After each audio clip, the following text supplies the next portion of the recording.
एक बार की बात है, सूर्यनगरी राज्य में राजकुमारी मीरा रहती थीं, सुंदर, बुद्धिमान और करुणा की प्रतिमूर्ति।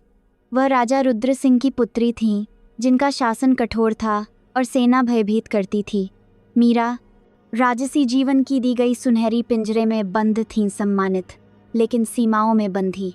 दूसरी ओर माधवपुर नामक एक गांव में राघव नाम का एक किसान लड़का रहता था।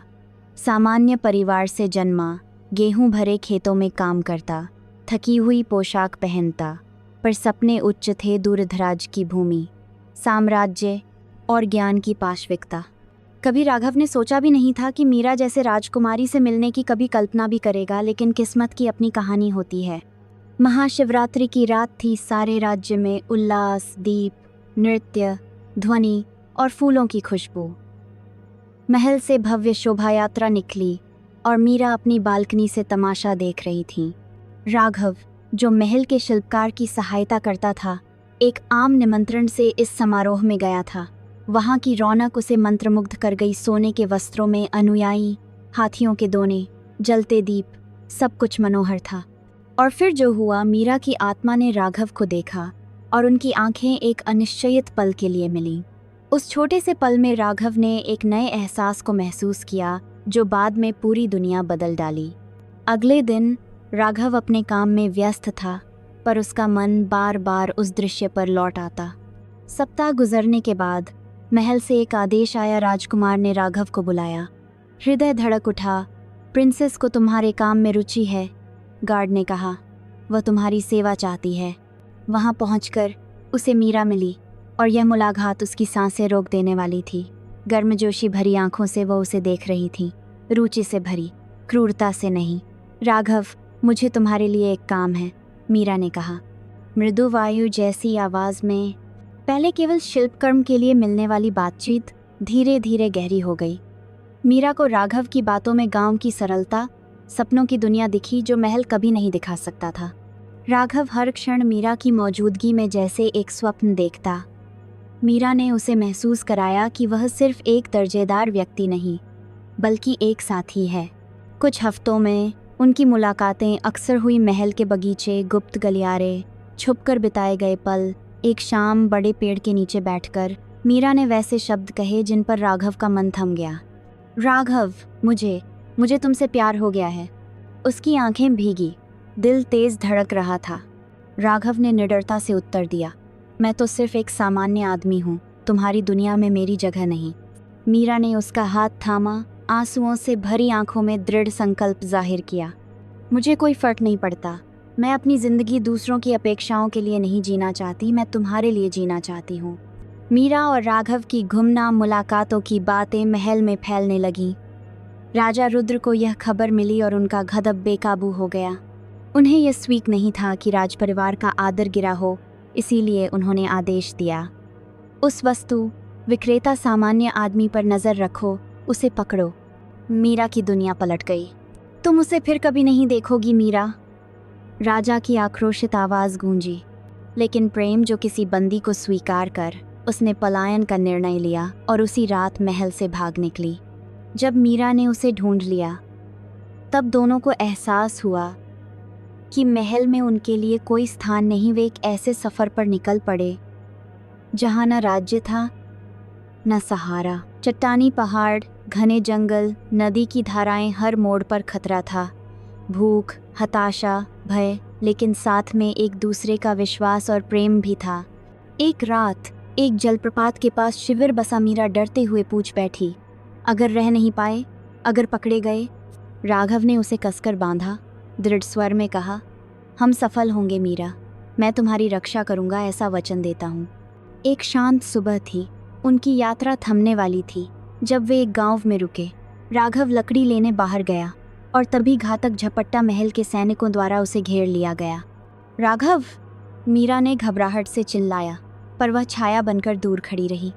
वहां भीड़ जमा थी।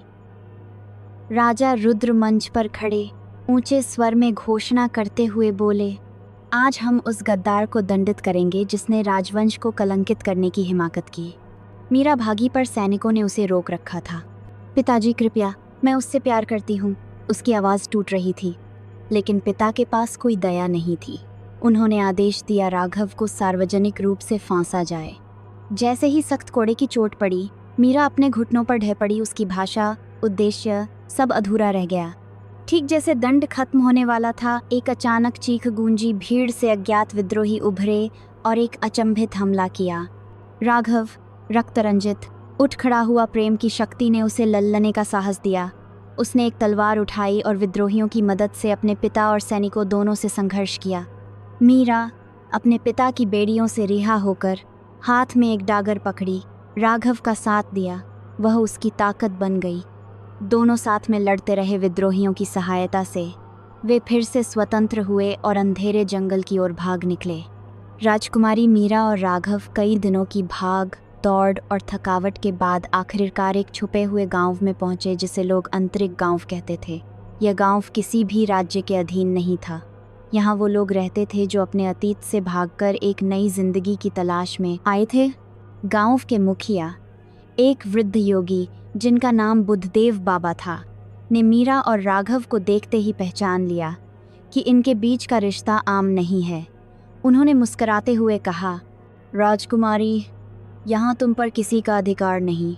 यहाँ सिर्फ प्यार और इंसानियत के कानून चलते हैं। राघव ने आदर से झुककर कहा, क्या हम यहाँ बस सकते हैं? बाबा ने आशीर्वाद देते हुए कहा, जिनके दिल सच्चे हों उनके लिए ये धरती हमेशा खुली रहती है।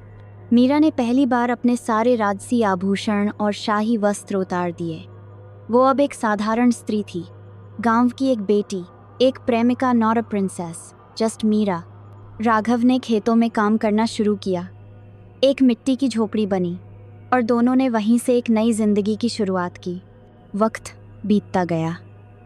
मीरा अब गांव की बच्चियों को पढ़ाना सीख चुकी थी और राघव ने एक छोटी सी लाइब्रेरी बना ली थी, जहां वो गांव वालों को पढ़ाई और कहानियां सुनाया करता। एक शाम मीरा तालाब किनारे बैठी थी। उसके चेहरे पर सुकून था। उसने राघव से कहा, महल में रहते हुए जो खालीपन था वो यहाँ की मिट्टी ने भर दिया है। तुम्हारे साथ रहकर पता चला असली जीवन क्या होता है। राघव ने उसका हाथ थाम लिया। और तुम्हारे साथ रहकर मुझे असली प्रेम का अर्थ समझ में आया। उन दोनों के चेहरों पर सुकून था, लेकिन उनके दिलों में एक डर भी था, राजा रुद्र सिंह का। सूर्यनगरी में रुद्र सिंह का क्रोध अब भी शांत नहीं हुआ था। जब उसे पता चला कि मीरा और राघव अंतरिक गांव में छुपे हैं, तो उसका गुस्सा और भड़क उठा।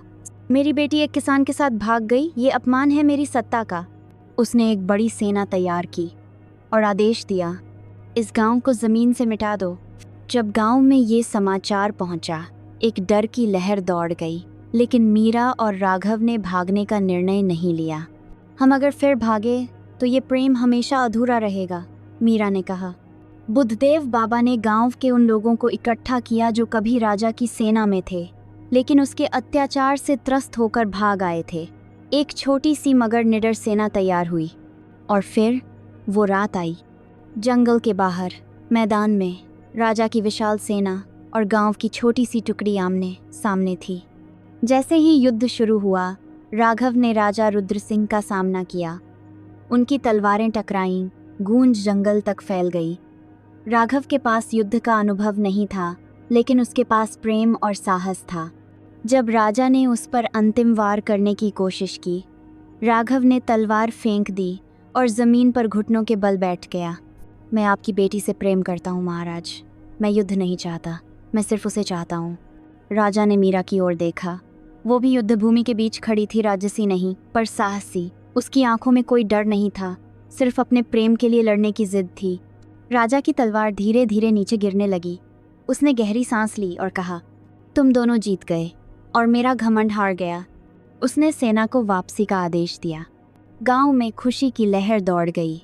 दीप जलाए गए, ढोल बजे और पहली बार मीरा और राघव खुलेआम एक दूसरे का हाथ थामे खड़े थे।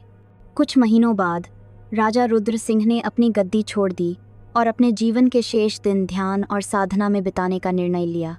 सूर्यनगरी का नया शासन मीरा और राघव के हाथ में था, लेकिन वो कोई राजा रानी नहीं बने, बल्कि जनता के सेवक बने। उन्होंने एक नया राज्य बनाया, जहाँ किसी का मूल्य उसके खून से नहीं, उसके कर्मों से आंका जाता था।